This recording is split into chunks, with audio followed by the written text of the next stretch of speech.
Hi everyone, I hope you are doing well.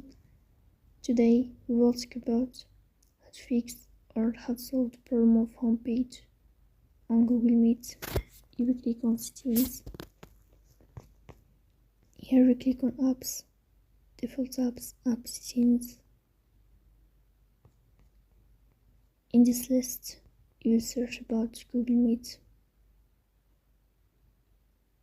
Here we go to first stop and we click OK. Then we'll enter to storage. Here we click on clear cache. This page will turn on your airplane mode and you will turn on your airplane mode again. You will turn off your airplane mode again to fix that problem. So please don't forget to support us by like and subscribe.